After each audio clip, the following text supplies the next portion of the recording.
On October 30th, 2008, Arpana called her family to catch them up on what was going on in her life. They had a really good conversation, and her family was just so incredibly proud of her. They agreed to talk soon, but unfortunately, that would be the last time that Arpana's family would ever speak to her.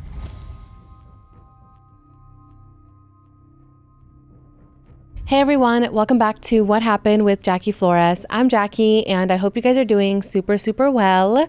So welcome to episode 28. Today we're going to be talking about what happened to Arpana Jinaga.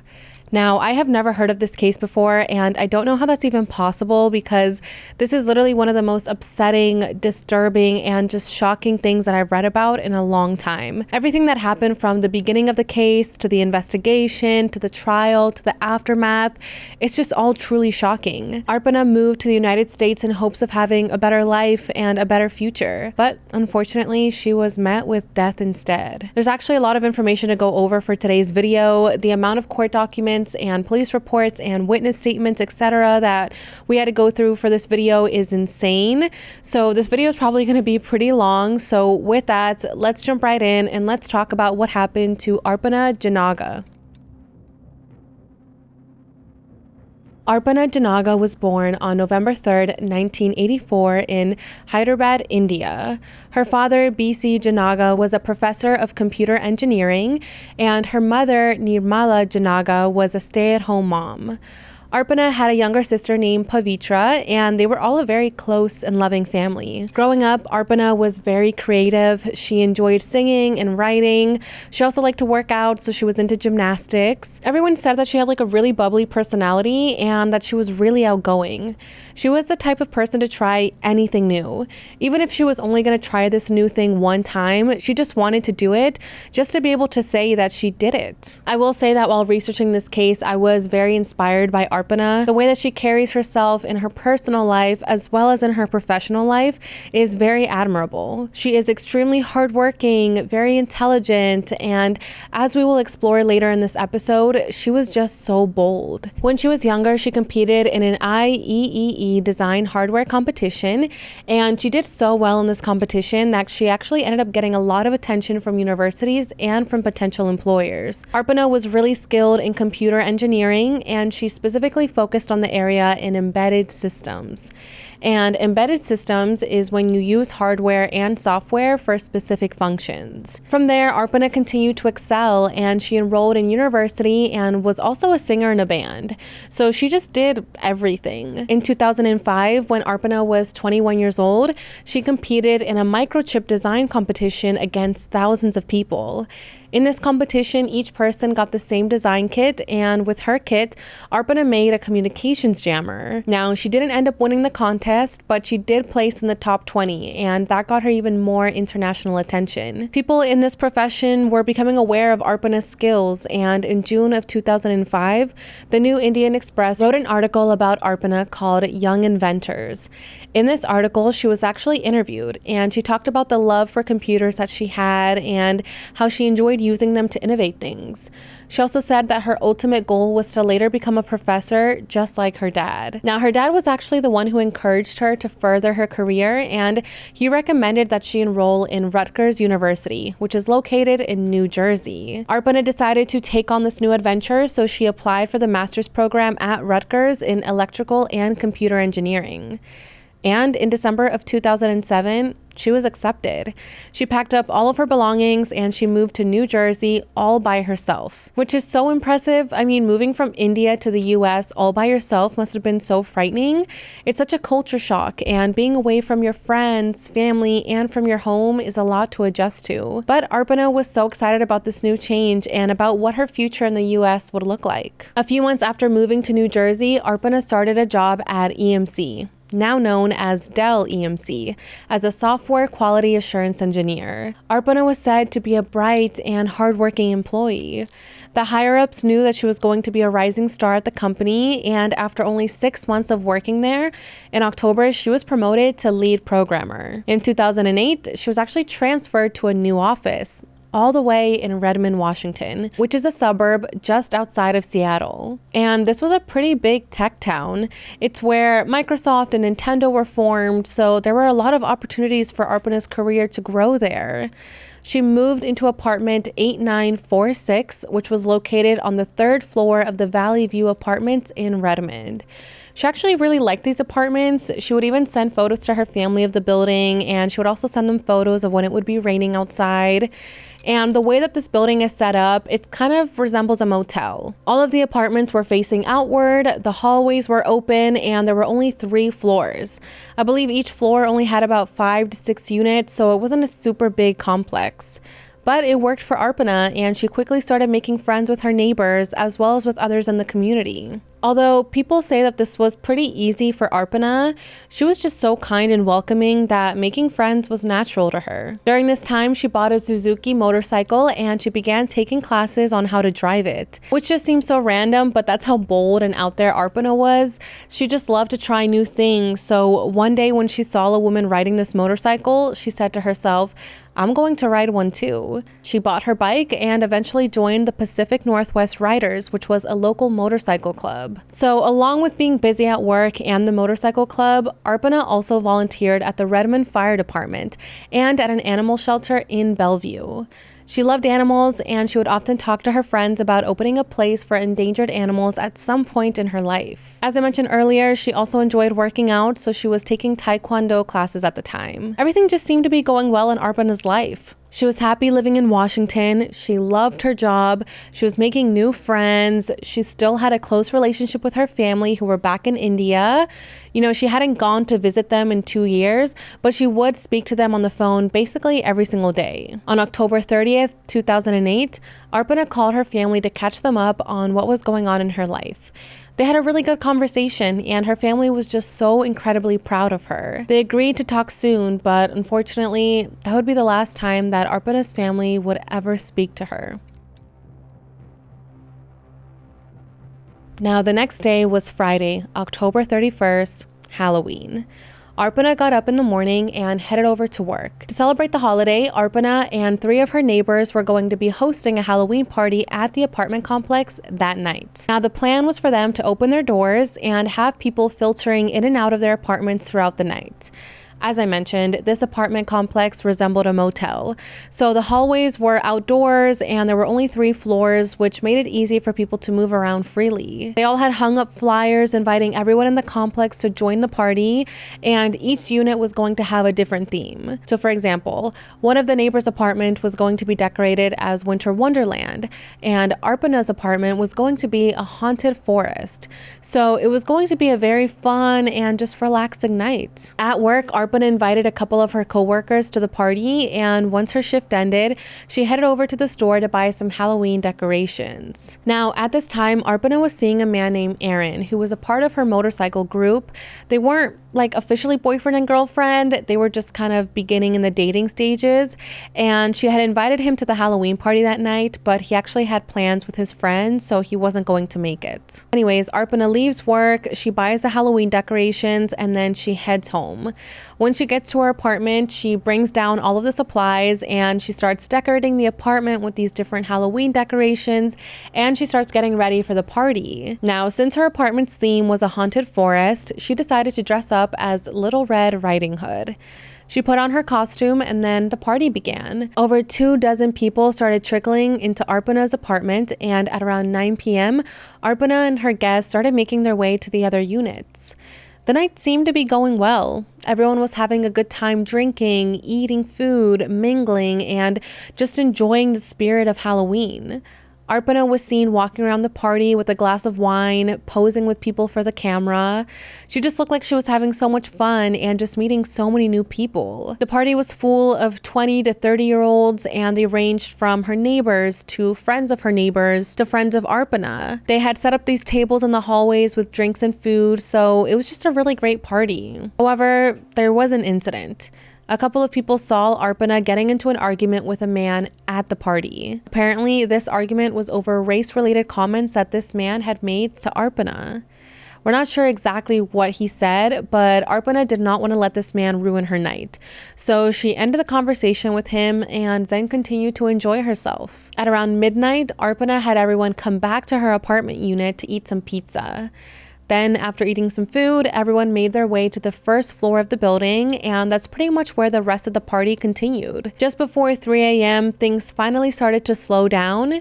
There was only like a small group of people left that included Arpana and one of her friends named Jessica, who also lived in the building. Now, Jessica did an interview, and she said that she remembers Arpana telling her that she has no idea how lucky she is to be a woman living in the United States, and that things were really hard for her growing up in India. Jessica tried to tell her that, things weren't always that easy in the US, and Arpana began to cry and said, "You have no idea." Right after this, and maybe because she was emotional from the conversation, Arpana left the apartment and returned to her apartment on the 3rd floor alone at 3 a.m. But despite her leaving the party alone, for the next hour, her next door neighbors heard what they thought sounded like consensual sex happening in her apartment. They said it sounded like muffled moaning. The next morning at 8 a.m., Arpana's neighbor, Kyle, who shared a wall with her, was woken up by a growling sound that lasted for around 20 seconds and was ended by a thud sound coming from Arpana's apartment. Kyle said the sound sounded like either sex or someone vomiting, and the thud sounded like someone falling out of the bed. He also heard footsteps. After that, he heard her water running for about an hour. Now, moving over to Arpana's family, they woke up on Saturday morning and they called her to check in on her. However, they received no response. They sent her a text message, but again, no response. They did think that this was odd, but they figured that maybe she was just busy and that she would call them soon. However, the next day on Sunday, Arpana was still MIA. Her family kept trying to get in contact with her, but they just couldn't. This is when they really started to worry because Arpana would never go this MIA. She would usually answer the phone, so the fact that it had been 2 days without any communication was definitely alarming. On Monday, November 3rd, Arpana didn't show up to work. Arpana's boss, named Mohammed, tried calling Arpana's phone to see where she was, but there was no answer. Again, this was very odd. She would never just miss work. So along with Arpana's family, her co-workers were now also starting to get concerned. Her family was just so worried about her that they reached out to a man named Jay, who was a former student of Arpana's father, who was now living in the same area as her. So the family called him and asked him if he could go to her apartment to check in on her and just make sure that everything was okay. Jay agreed, and he arrived to the apartments at 9 a.m. Now, while he was walking around, making his way to Arpana's unit, he came across one of her next door neighbors named Cameron. Now, Jay asked Cameron if he knew Arpana and knew which unit she lived in. Cameron said yes, and he took Jay to her apartment. The two of them knocked on the door, but shockingly, the door just swung open. Both of them say that the door frame and the lock had been broken, and when they entered the unit, there were clear signs of a struggle. They went into Arpana's bedroom, and that's when they saw that she was lying face down on the floor, slightly covered with a sheet, naked and covered in blood. Jay asked Cameron if he knew CPR and if he wanted to try, and Cameron said that he just didn't want to touch her body. So Jay immediately called 911, and dispatchers told the two of them to leave the apartment unit, but to just wait outside for investigators to arrive. On the call, Jay is completely frantic, and Cameron sounds a little bit more calm in comparison, but like I've said, people react differently to situations like this. But something that I found interesting about this call is that the dispatcher is talking to Cameron, and they ask him, was she breathing? Did you check for a pulse? And Cameron said, no, I didn't want to touch it. He didn't say I didn't want to touch her. He said it. So it's just really interesting language to use. Now, after this, police arrived at the apartment shortly after the call, and right away, police knew that this was a homicide. They started taking statements from neighbors while they waited for crime scene investigators to arrive, who eventually did at around 1 p.m. CSI took photos, collected DNA, fingerprints, and any other evidence found at the scene. Now, something that CSI and detectives noticed is that the entire apartment had an overwhelming smell, the smell of bleach. bleach. It was as if someone had drenched the apartment with this chemical in an attempt to clean up. Not only did the killer try to clean up with the bleach, they also put Arpana's comforter in her tub. It was soaking in water and in bleach, but it still had blood on it. Now, the rest of her sheets were also missing from her bed, and detectives also found Arpana's tampon, which she presumably had in at the time of the attack and was now on the floor of her bedroom. There were also several items that had been burned, including a green blanket, Arpana's red cape from her Halloween costume, some other pieces of her costume, a black sheet, and a piece of the carpet. It was believed that Arpana's door had been kicked in because both her doorknob and her deadbolt lock had been broken out of the door frame. So it was clear that she hadn't just let her attacker inside. There was also bleach on the furniture, and it was a really messy cleanup job because it had been on the living room coffee table and then dripped onto the carpet, which then stained it. So it really seems like whoever did this was just trying to get rid of evidence in a very rushed job. Based on the bleach droplets, investigators speculated that the use of bleach started in the living room and then moved into the bedroom. Motor oil was also dumped all around the apartment. Mainly it was in the bedroom, on and around Arpana's body. And it was also determined that Arpana's motorcycle was missing. I mean, this was just all so shocking to the police and to everyone in this building.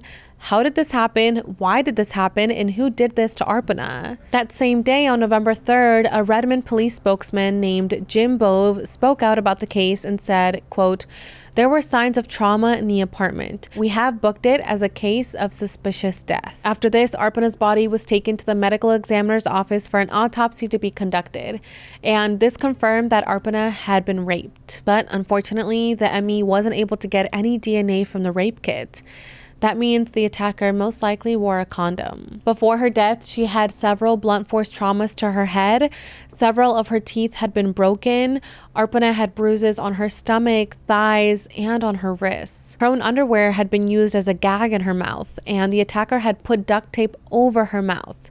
It's just all so terrible. The cause of death was determined to be asphyxiation caused by strangulation, which was done with a bootlace. Now, they weren't able to establish an exact time of death, but they knew that it was in the early morning hours of Saturday, November 1st, sometime between 3:30 in the morning and 8 a.m. After she died, her hands had been stained blue by a highly acidic cleaning liquid that was determined to be toilet cleaner. Now, whoever did this probably used this to try to destroy any DNA evidence underneath her nails or on her hands from potentially fighting back. Her body also had bleach on it, and it had motor oil on it from the waist down. She had some small burn marks on her body, so it appeared that the murderer had attempted to light her body on fire after her death.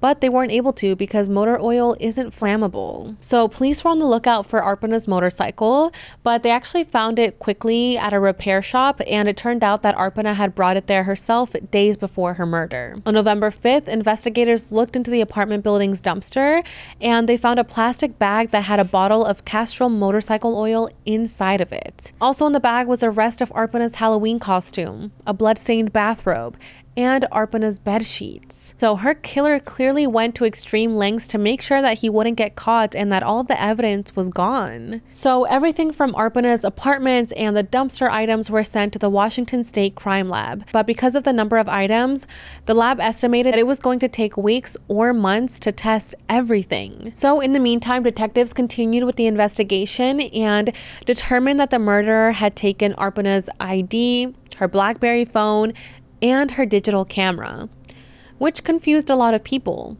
Was Arpana's death all because someone wanted to rob her of these items, over a phone and a camera? That just seems very extreme. So was the motive actually robbery, or did the killer take these items because something was on the phone or the camera that could be linked back to them? Investigators did try to look at her phone records from her service provider, but that didn't really give them any new clues, and everything just seemed consistent with their timeline. So detectives started interviewing everyone that was at the Halloween party, and the guests all seemed to believe that the man Arpana had been seen arguing with needed to be looked into. I mean, what are the odds that she got into a fight with this guy at the party and then a few hours later she was dead?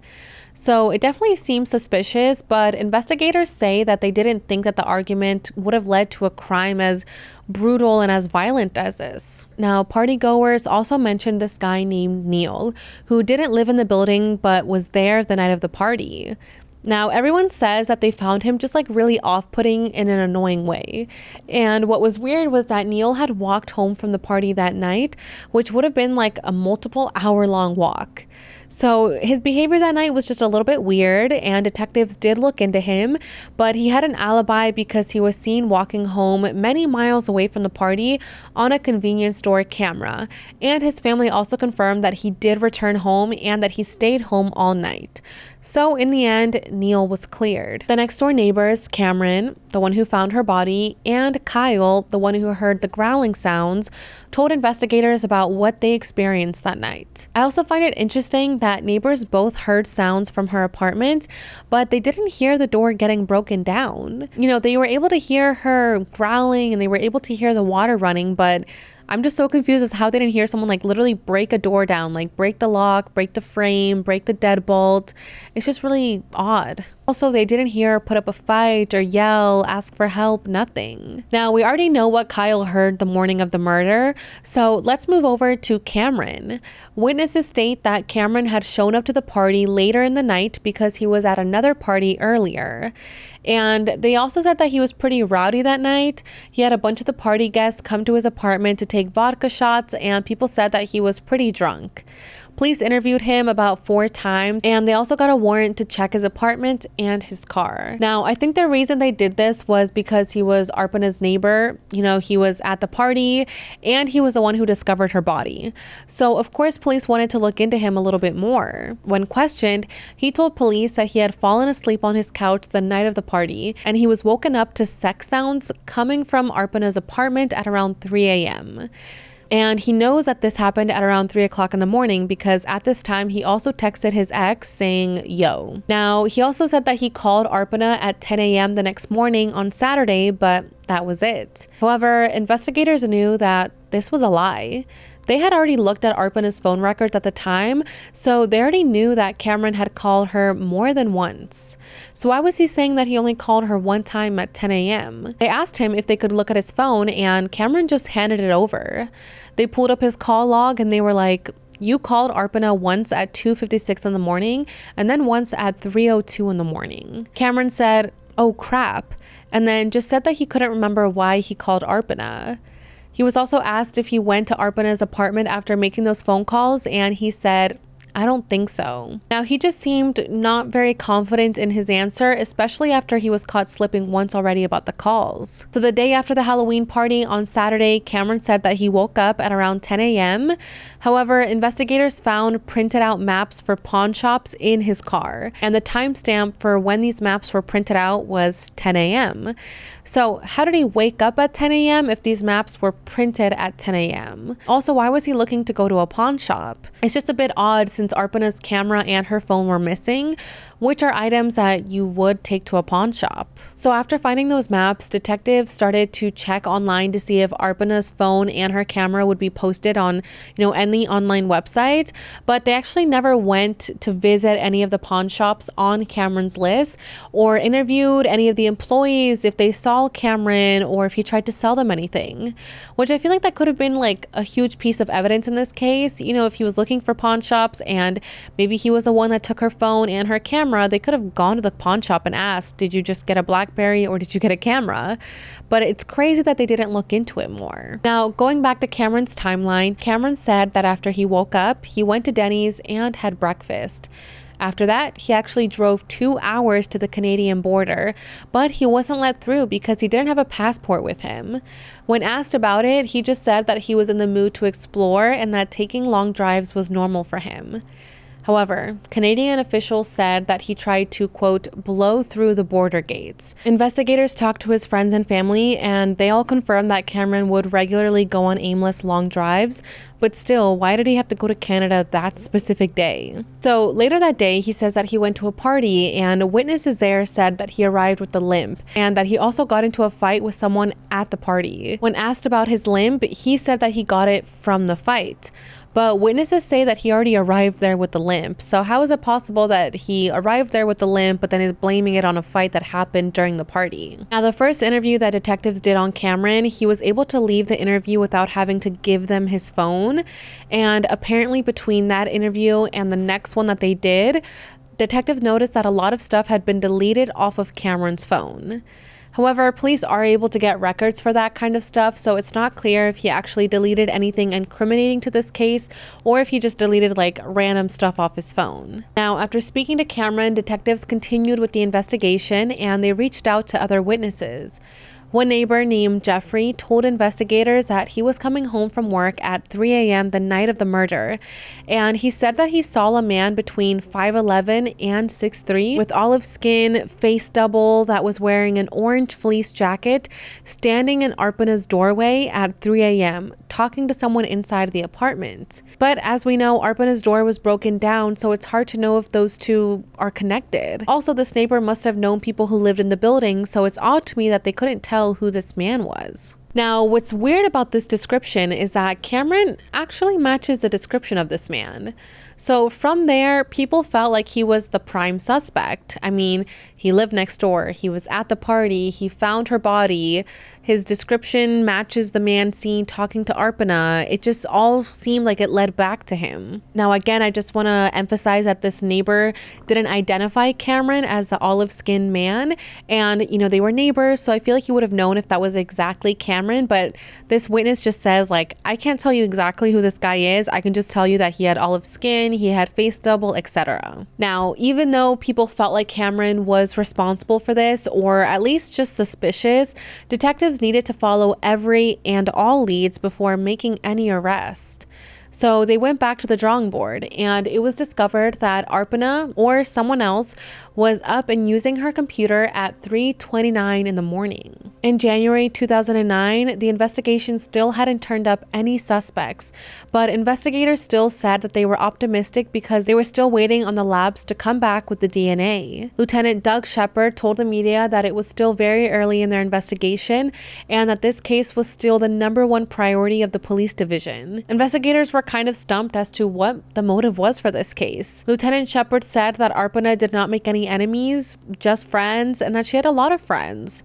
You know, they were also shocked at the fact that this murder even happened. One detective said, quote, "We're a safe community. This sort of thing doesn't happen in Redmond. We have a brutal murder with no suspect. This one is not going away. We are not going to put this to bed." I mean, everyone just wanted to find the person or persons who did this to Arpana. There were even a couple of memorials held in Bellevue and in India to honor her. Hundreds of people showed up to these memorials and showed support to her family. The United States Hindu Alliance called for the FBI to join in on the investigation because this was actually the 5th case in 2008 of a person from India being murdered in the US. And it just seemed like maybe this could be a hate crime. So they reached out to the FBI, but the FBI did not end up joining the investigation. In October of 2010, 2 years after Arpana's murder, a press conference was held and investigators announced that they had finally made an arrest. And when I read that, I thought that they were going to arrest Cameron, but I was wrong. The person that they arrested was 27-year-old Emmanuel Demelvin Fair, who actually went by the name Anthony Parker. So how did police zero in on Fair? Well, according to Detective Coates, he said that he was looking at photos from the Halloween party, and that's when he noticed Fair, who was dressed as a construction worker, in the background of the photos. Now, what stood out to him is that Fair was, quote, the only African-American male at the party and appeared to be an outsider. Detective Coates sees Fair in the background of these photos, and he starts sending this photo out to other police stations in the area to see if other police officers know who this guy is. Maybe he already has a record, maybe he's been arrested for something, and he actually gets a response back. One police station says that they know exactly who this guy is and that they actually had a warrant out for his arrest. It turns out that Emmanuel Fair had a criminal record. Now, Fair had been arrested about a dozen times before, and he also had known gang affiliations. When he was 16 years old, he was arrested for robbing another teenager, and when he was 17, he fired a gun and shot the wall in his foster home. The other charges that he had included second-degree robbery, unlawful firearm possession, and drug possession. Now, those charges weren't really what caught Detective Coates' attention. It was actually a rape charge that Fair had. So, let's talk about this. In 2004, Fair was charged for raping a minor after she called 911 to report what had happened. According to the 15-year-old victim, he had raped her multiple times between 2003 and 2004. And the last time that he raped her, before she reported it, he had raped her at gunpoint after he choked her and slapped her and threatened to kill her. When Fair was told that they were taking his DNA to test against the rape kit, he admitted to at least statutory rape, but he said that it was consensual, which legally it wasn't. He also made a deal and pled guilty to third-degree rape instead of having to go to trial for second-degree rape. Now, the max sentence for second-degree rape is 20 years, while third-degree is only a max of 5 years. So this deal allowed him to get less time in prison. His plea deal was also an Alford plea, which means that he knows that the state has enough to convict him as guilty, but he still gets to claim that he is innocent. Now, the prosecutors in this case did say that the victim didn't want to testify, so I guess that's why they allowed this deal to happen, because if there was no trial, the victim wouldn't have to testify and get further traumatized. Also, Fair did admit to being guilty of statutory rape, so I don't get how he's allowed to say that he's innocent. After this, Fair only ended up getting 4 years. And then he only ended up having to serve a little more than 2 years of the sentence because he was considered a level 1 offender, which are supposed to be the least likely to reoffend. Also, I just want to point out that his victim to this day stands by her story of being violently assaulted by Fair. Now, as for why there was a warrant out for Fair's arrest at the time that Arpana was murdered, it's because he had actually broken his probation and failed to update his sex offender registration for the second time, so they were trying to send him back to jail. At the time of his arrest for the case, he had actually already been in jail for a year, and he wasn't supposed to be released for this until 2012. So I know you're probably wondering, how did Arpana and Fair even end up being at the same place at the same time? Well, this is because after he was released in 2006, Fair was in a way homeless. He was kind of couch surfing and just kind of staying at different people's houses, trying to figure out where to go next. And the week of Arpana's murder, he had nowhere to stay, so he decided to reach out to a friend named Leslie Pott. Now, Leslie lived in the same building as Arpana, and she let Fair come to her apartment and stay on her couch. So that is how Fair ended up being in the same building as Arpana. And moving over to Leslie, she was actually one of the people who hosted a party that night on Halloween. So Leslie and Fair were newer friends who had met on MySpace, and they bonded over their love of the same music. When Leslie was originally questioned by the police back in November of 2008, she actually lied to them and said that she was home alone the night of the murder and that she was also home alone on November 3rd, even though Fair was literally in her apartment that day. After that, she said that she helped him leave undetected by police. Later, when Fair didn't answer the police's phone calls, Leslie told police that he was just having troubles with his phone. Leslie also said in an interview that she actually helped Fair sneak out because she knew about the warrant for his arrest, but she didn't know what it was actually for. Which, either way, even if she didn't know what this warrant was for, like, why are you still helping him, like, run away and, like, hide from police? I mean, it's not like they were even best friends, so I don't know why she was helping him so much. Now, in the investigation, it was also discovered that Fair had been to the Halloween parties that night and that he had spent a lot of time with Cameron, which, if you remember, he's the one that found her body. Now, according to both of them, they only met at the party and had spent about 30 minutes together and then never saw each other again. During that 30 minutes, they said that they were talking about music. Fair had gone with Cameron to go to his car so that they could apparently listen to a CD together. They stayed in Cameron's car for at least 20 minutes just listening to music. Now, Fair was actually interviewed by police on November 21st, 2008, and at the time he told police that he was at the parties and that he had also been in Arpana's apartment. He said that he spoke to her and that she showed him some photos on her bedroom computer, and then they didn't really talk again the rest of the night.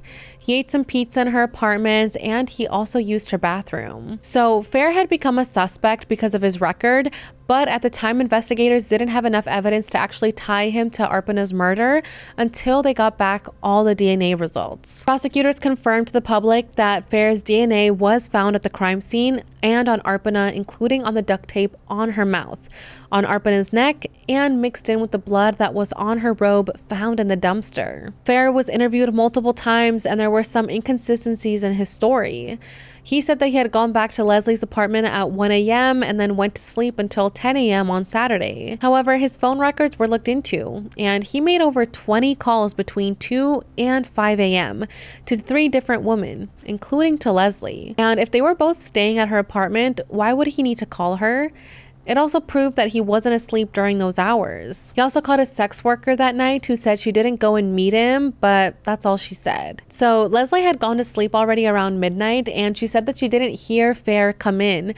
So she has no way to confirm his alibi because she didn't see him until the morning. And according to court documents, Leslie also said that in the morning, she saw an empty condom wrapper on the kitchen table, which hadn't been there the night before. So at the time, she just assumed that this was Fair's condom and that he had sex with someone that night. That part was really crazy to me, and I didn't really see people talk about it in other sources other than the court documents. Now, Fair also said that he went to the dumpster on November 1st after cleaning up Leslie's apartment.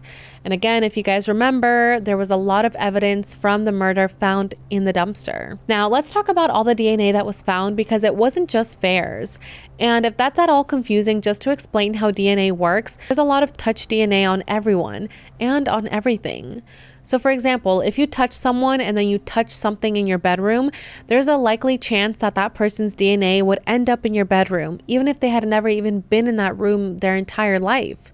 So I'm sure all over Arpana's apartment was going to be a bunch of touch DNA and just DNA from everyone who was at the party, basically all over everything. So this was just a really hard case because of all of this DNA that was found everywhere. I mean, just imagine all the people that were filtering in and out of Arpana's apartment that night. Like, it must have been insane. In fact, there was DNA found from 3 unidentified males on Arpana's tampon string, but it didn't match the DNA of anyone who had given their DNA samples in this case. Now, prosecutors did add that the tampon had been squashed into the carpet of the apartment.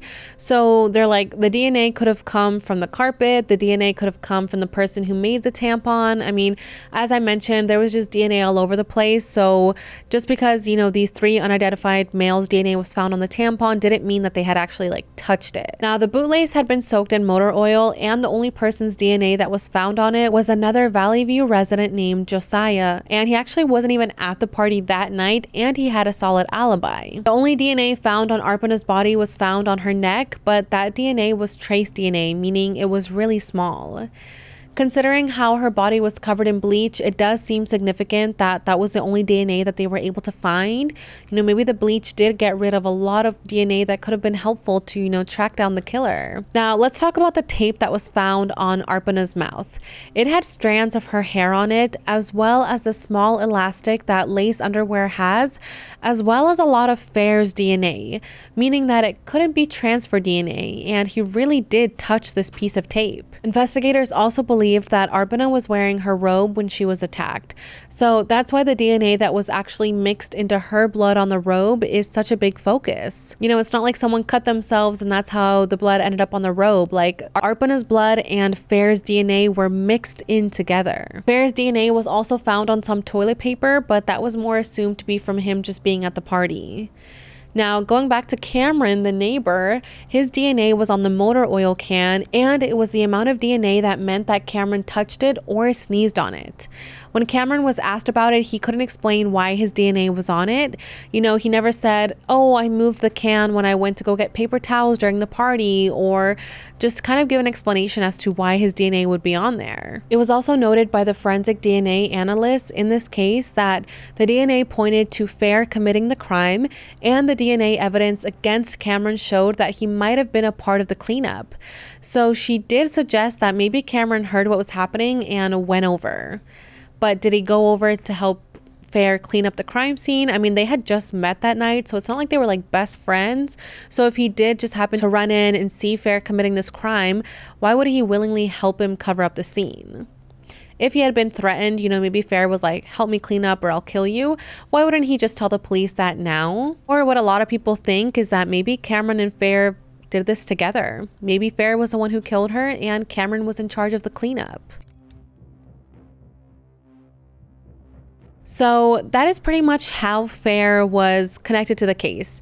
He didn't know Arpana, he had just met her that night, but his DNA was found pretty much everywhere. So because of this, Fair had been arrested and charged with first-degree murder and rape, and he was transferred to King County Jail to await his trial. Because remember, he was already in jail at this point because of his probation violation, and what prosecutors said is that they believe that Fair had forced Arpana's door open and then attacked and killed her. Now, first-degree murder is only a 35 to 45-year sentence, but prosecutors said that they would be going after a life sentence, which they were allowed to ask for because of the level of brutality in the case. Now, the reason Cameron wasn't arrested, which a lot of people were wondering about, is because detectives just didn't have enough evidence to convict him. His DNA was on the motor oil, but prosecutors knew that any attorney would be able to say, okay, it was, but he was her neighbor and her friend, and he had been to her apartment multiple times. So maybe one day he just accidentally left his DNA on there. And Fair's DNA is on things that are actually tied to the crime. So it just seemed like Fair was the one who had actually done this, and that's why Cameron was never arrested or charged. So at the arraignment, Fair entered a plea of not guilty and his bond was set to $5 million. Fair ended up firing his first public defender and he got a new one. In pretrial motions filed by Fair's defense attorney, he wrote that Fair had been treated differently than other white suspects, including during interviews because he was black. They claimed that he was treated negatively when other suspects who had more of a motive were treated with kid gloves. Also in this motion, the defense attorney called into question True Allel's legitimacy. Now, who is True Allel? Well, they have forensic technology that is commonly used, but at the time it was pretty new, and this was the first case in Washington that was using True Allel to find DNA matches. But it had been used in cases before in the US, and now it's very commonly used. But again, at the time it was just very new. Now, how True Allel is able to identify smaller traces of DNA, as well as give more certainty on larger DNA samples, and can give a match down to the septillion. Now, a septillion has 24 zeros, so it's a very accurate program. Fair's lawyer was arguing that it wasn't clear if True Allel was reliable, and argued that these type of things needed to be done by humans, not computers. But the human-run lab had only used True Allel for the DNA found on Arpana's neck. The lab found that the amount of DNA on the duct tape could only come from Fair actually touching it himself, and not from touch DNA or any other potential cross-contamination. The forensic DNA analyst who examined this case said that the DNA on the tape wasn't something that could be overlooked as it was directly tied to the murder. But because the attorneys were trying to argue True Allel's legitimacy, this held up the trial for years because True Allel's parent company, Cybergenetics CEO Dr. Mark Perlin, refused to give over the source code that ran the program. Now, his reason for this was so that it wouldn't be stolen by other companies. Also, because of this case, a bunch of other defense attorneys decided to also question True Allel, and the CEO actually had to go to court to keep his algorithm a secret, as to not allow competitors to have his code. And in the end, he did end up winning in court. I know this is all very confusing, but it is just so relevant to the case, and just everything that happened with True Allel and just verifying that their DNA is reliable just took so many years. And after all of that was finally cleared up, his trial finally started on February 14th, 2017. Almost 7 years after his arrest, which is crazy. That must have been so frustrating for Arpana's family. They probably were waiting and waiting every single day to finally go to court and get justice for their daughter, but they literally had to wait 7 years. Now, going back to Cameron, he was never charged with anything to do with Arpana's death, but he actually was a part of the trial, and Fair's defense team called him to give statements, and they hoped that his statements would kind of win over the jury. They were hoping that his statements would kind of make the jury think that Cameron was the one who did this, not Fair. Now, one of the women that Fair called that night testified that she received 3 phone calls from him at around 4:45 a.m. The calls went to voicemail, and she said that the voicemails didn't have any talking on them, and it kind of just sounded like constant movement.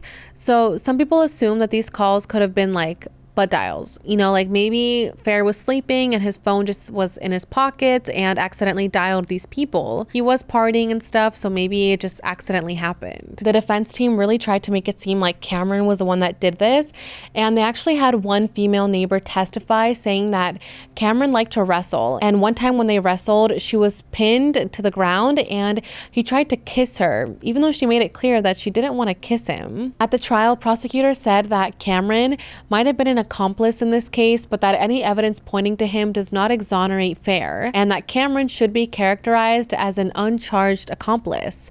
But the defense attorney brought up all the other DNA that was found in Arpana's apartment, including DNA from neighbors who weren't even at the party. Again, that would be touch DNA. But as I said before, the lab said that Fair's duct tape DNA was enough. That meant he actually touched it, and the same with Cameron and the motor oil. And the robe DNA also wasn't touch DNA, and it was real DNA. It also came up at the trial that Fair cut his lip while at Arpana's party, and witnesses did confirm this. So his attorneys tried to argue that it meant that he would have DNA in her bathroom because he cleaned himself up after cutting his lip. His attorneys also said that the investigators did a poor job in this case, and they even said that they had tried to use a psychic to try to help them solve the case. They claimed that the items being found in the dumpster 2 days after the discovery of Arpana meant that someone could have tampered with the evidence. And one juror actually mentioned this as well. There was no security guarding the dumpster, so anybody could have gone in, tampered with anything, and put things in there without anybody noticing. Going back to the trial, Fair's defense attorneys also argued that this supposed accomplice caused reasonable doubt. At the trial, Fair didn't actually take the stand, and the neighbor who saw someone outside of Arpana's apartment at 3 a.m. did testify, but they couldn't confirm that this person was Cameron, and they were never able to actually identify who it was. At the trial, Cameron was the last person to take the stand. A member of the jury said that they were frustrated by Cameron because there was a lot that he wasn't allowed to answer, but they said that he couldn't remember the name of the apartment building, which is so weird because he literally used to live there, so how does he not remember the name? The jury member also said that if he was innocent, they didn't know why he didn't try to be more open. The trial lasted 2 months, and it actually resulted in a hung jury. They had voted 9-3 in favor of not guilty, and they were sent back to deliberate more. One jury member recalled believing completely that Fair was guilty based on all the evidence. However, other jurors felt that there just wasn't enough evidence to prove that Fair had done this. But he said not enough wasn't the question for him though. The DNA was in places it shouldn't have been, and it was as simple as that for him. So the jury came back with 6-6, and 5 of the jurors did believe that Cameron was involved. So because of that, there was a mistrial. The prosecutors immediately decided to have a retrial, and this new trial was set for that September. But on September 11th, 2017, just days before the trial was about to begin, it was put on hold until it could get a discretionary review by the Court of Appeals. So now there was a legal battle going on over the prosecutor's argument that Fair didn't necessarily work alone. They planned to bring this up at the new trial, and Fair's attorney said that it wasn't a valid argument when that person wasn't on trial too. They said that it was unconstitutional to charge Fair for potentially 2 people's crimes, and that the state would need to charge this other person either in the same or separate trials. They just had to do it if they were going to argue that the murder happened that way. So they were basically saying like, okay, if you're going to charge Fair with the murder of Arpana and claim that maybe he had an accomplice, you also need to charge that accomplice. You can't just like let Fair go down for this and let his accomplice go free. So that's kind of like what the defense attorneys were trying to argue. Now, they also argued that investigators had originally believed Cameron was the one who was responsible, and it turned out that investigators wrote probable cause paperwork to even arrest him. The attorneys also noted that in interviews with Cameron, he had told investigators that he recently stopped taking his psychiatric medication and that investigators didn't ask a follow-up question about what the medication was or what it was for. His lawyers also said that Cameron had told investigators, quote, "Arpana looked really good. I hadn't seen her for months. I'd never thought about her like that."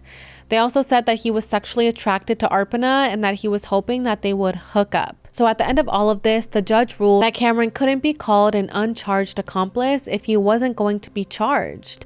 And again, in this trial, they weren't allowed to mention Fair's criminal history, including the rape conviction. So Fair's second trial started in spring of 2019, and his attorneys tried to argue that the neighbor, Cameron, was solely responsible for this. At the second trial, Cameron took the stand again, and this time, instead of looking at his lawyer for each question he took, he just looked down. The jurors said that they just found this really weird. On January 6, 2019, the jury began their deliberation. At first, the jury was split evenly 3 ways between innocent, guilty, and undecided. And then on June 11th, just a few days after they came to a unanimous decision, they found Fair not guilty. A jury member later told the media that the evidence against Cameron created enough reasonable doubt that they just couldn't find Fair guilty for this. Now, how guilty verdicts work is if you think that there is a 99% chance that the person did it, but you have that 1% doubt, you can't find them guilty because you literally have to be 100% sure. So because there could have been a chance that Cameron had killed Arpana, the jury just couldn't find Fair 100% guilty. Now, the juror also said that he didn't think that Fair was completely innocent, but that they did have reasonable doubt. And again, it all just went back to the neighbor, Cameron. The juror said, quote, "No one could eliminate him as the killer." So again, just to recap, they're not saying that Fair is innocent, that he didn't do this and that he was wrongfully convicted, etc. They're just saying that maybe he didn't act alone and that there is a chance that Cameron also could have done this. Now, hours after the verdict, Fair was released. Now, as for what the prosecutors think about this verdict, they think that the jury found Fair not guilty because there really wasn't a motive and they just didn't trust the DNA. DNA is much more accurate, but a jury actually has a hard time trusting it. Juries actually find witness testimony more trustworthy, but a lot of people feel like that's weird because I feel like witness statements sometimes are just so unreliable against actual DNA evidence. Fair's defense attorney came out after the verdict and said, quote, "After 9 years of fighting, Fair has the freedom he deserves. Fair has steadfastly maintained his innocence throughout this case, and he, his family, and friends are greatly relieved that justice was served by his acquittal." His attorney, Benjamin, said that the evidence found during the investigation pointed to one of Arpana's neighbors as a killer, which again is Cameron. He said, quote, "The man was the last person to call her the night she was killed. He tried to destroy evidence of the calls and he attempted to go to Canada after the homicide, but was turned away." Fair told the Seattle Times, "I always knew I was going to get out. I just didn't think it would take as long as it took." So I know that was a lot. Like I said at the beginning of the video, this just has so much information and just so much like court documents to read through and just lawyer statements and everything. So this is just really crazy. The fact that Fair was literally found not guilty and acquitted for this is just shocking, and how Cameron just was never arrested for this either. It just doesn't make any sense. Like, how did both of their DNAs end up in this apartment? How did Fair's DNA end up on the duct tape? There's just so many questions that people still have, but Fair is free, he's out there, and so is Cameron. Now, while a lot of people believe that Fair and Cameron are most likely the people that did this, there are some people that feel like this could have been done by just someone completely random, someone that wasn't Arpana's neighbor or someone that wasn't at the building the night of the party. It could have been someone that was just driving by and saw that there was a party going on and that everyone had the apartment doors open and everyone was like just going in and out of everyone's rooms. Maybe they just saw this as like a prime opportunity to just like sneak their way in on Halloween night in a costume and commit a murder. So let's talk about this man named Mark O'Leary. Now, Mark is a convicted serial rapist and the inspiration for the Netflix series Unbelievable, and he's considered a suspect in Arpana's case. Now, there's just a lot of similarities between Arpana's murder and his other attacks, including using a shoelace, which he used on his victims, and he would also take their ID card, their phone, and their camera, which again, as we know, Arpana's ID, phone, and camera were missing from her apartment, and she was also strangled with a bootlace. Now, Mark had also committed crimes in the area where Arpana lived because it was also where he had lived for a period of time. Police were able to convict him for 5 rapes because of photos they found of the victims, but they believe that he completed more attacks because he had an encrypted file on his computer that has 75 gigabytes that investigators have never been able to open. So even though Mark O'Leary was never convicted of murder, investigators think that this file might prove he's responsible for a lot more assaults and potential murders, including Arpana's. So yeah, some people do believe that maybe Mark was responsible for this, but again, at the end of the day, I feel like people just always keep circling back to Fair and to Cameron. So now let's go back to Fair and what happened after he was released from jail. Well, he actually decided to sue the city of Redmond, the police department of Redmond, the lead detective, and other officers for $22 million in damages for maltreatment and negligence, which caused him emotional distress. He was in a correctional facility for nearly 9 years for a crime which he was found not guilty for. So he states that he has been struggling to reconstruct his life and just get back to normal. His lawyer said that all of this had affected his personal life, his livelihood, and just his relationships with people. Now, Fair says that he was hesitant to launch this lawsuit because Arpana's family has still not received justice. He said, quote, "There's no justice for this case, no resolution for her." But in the end, he decided to go through with the lawsuit. Now, the lawsuit states that he was targeted because of his skin color, and Fair says that investigators didn't have probable cause to arrest him. His lawsuit claims that investigators cherry-picked evidence to kind of just fit their own theory. According to this lawsuit, Cameron's DNA was also on part of the carpet that was wet, and the motor oil can, as we know.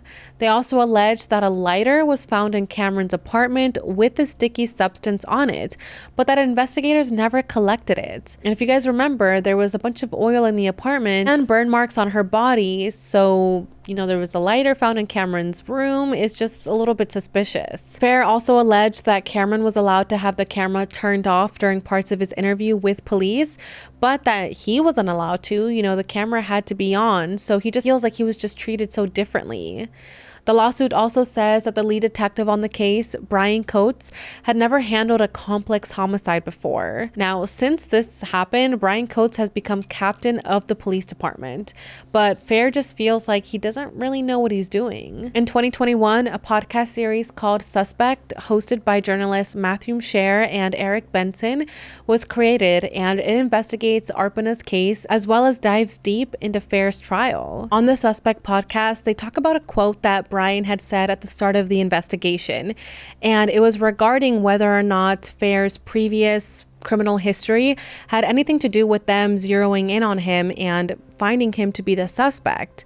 Brian had said, quote, "If you've done it before, you'll do it again." So Fair and his attorneys just truly feel that he was targeted right away because of his record. The fact that Detective Brian said that makes it seem like, oh, well, he's raped before, he's robbed before, then he probably did it again, instead of actually trying to analyze if he had actually done this. The lawsuit also says that they didn't change their gloves while collecting evidence due to improper training, but police claim that this isn't accurate, and this specific part of the lawsuit was actually dismissed.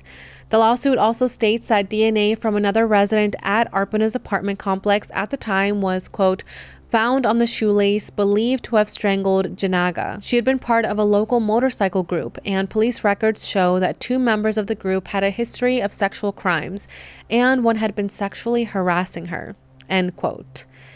Fair's lawsuit against some specific members of the Redmond police have been dismissed, as well as a lawsuit that Fair had put against the city. However, the lawsuit is still moving forward against the remaining parties involved. Now, something that I did want to add is that I'm in no way trying to make it seem like Fair is like an innocent person that was like, I don't know, like had his reputation ruined, etc., because at the end of the day, he was convicted for raping someone, and as I mentioned, that victim stands by her statements to this day and says, yes, this man assaulted me, this man is not a good person. So it's not like he was just like a completely innocent person. Like, he did have a history of doing something bad, and just because he was found not guilty for Arpana's case doesn't mean that he's not guilty of doing everything else he's done in the past. So people can believe that Fair was innocent in Arpana's case, but there's really no reason to downplay someone else's trauma and everything else that the other victim went through. In a recent interview that Leslie did for the Suspect podcast, she says that she wonders if Fair did do it and if Arpana's death was her fault because she brought Fair there that weekend. She wonders if she had never invited Fair, if Arpana would still be alive. The prosecutors in both trials said that it would be hard to ever try someone in Arpana's case again because the evidence against Fair would cause doubt and they would have to explain why they tried someone else, but we're now saying that it was a different person, which is just really sad. I mean, the fact that it seems like this case will most likely never be solved is just so upsetting. It breaks my heart for Arpana's family, who to this day are still looking for justice and looking for answers. I can't even imagine what her family has been through throughout all of these years. I mean, going through 2 trials, going through a hung jury, going through a not guilty verdict. I mean, it must have been so hard for them. And again, the family is back in India. So I don't know, my heart breaks for them. And I just wish that this had a better ending and that Arpana had justice. You know, she was such a young girl. She was only 24 years old, you guys. She had so many dreams ahead of her. And I'm sure that she would have accomplished so much and would have had such a successful career as well as such a great personal life. So the fact that someone did this to her and took her life in such a brutal way is so disturbing. And it's just even more disturbing knowing that this guy or persons are most likely going to get away with this. Now, real quick before we end the video, I just want to go over some unanswered questions in this case that people just wonder about. For example, who was standing in Arpana's doorway? Again, the neighbor would have recognized if it was Cameron standing in the doorway since everyone pretty much knew each other in the building. But since he couldn't really pinpoint that it was him, who was this person? And was it even related to Arpana's death? Because again, records show that someone was on her computer at 3:29 in the morning. Was it her on the computer or was it someone else? Now, the timeline of things is also just very confusing. Cameron and Kyle heard moaning at around 3 o'clock in the morning, but again, records show that Arpana or someone was on her computer at 3:29 in the morning. So it seems safe to assume that the person who did this went over to her apartment at that time. Now, we know that Arpana put up a fight, so why didn't her neighbors hear this struggle? That part to me is just so confusing. Like, no one heard her yelling for help, fighting, struggling, or just even heard someone break down the door. Another confusing factor is, why did Cameron call Arpana at 10 o'clock in the morning on Saturday? I mean, was it something to just kind of like help with his alibi of like, oh, I don't know, I called her just to see where she was and she didn't answer? Or why did he do that? Going back to the condom that was found in Leslie's apartment, I wonder if she ever questioned Fair about this condom. You know, did she ask him, did you have sex with someone that night? Who was this person? Because again, the rape kit for Arpana came back negative, meaning that whoever did this to her used a condom.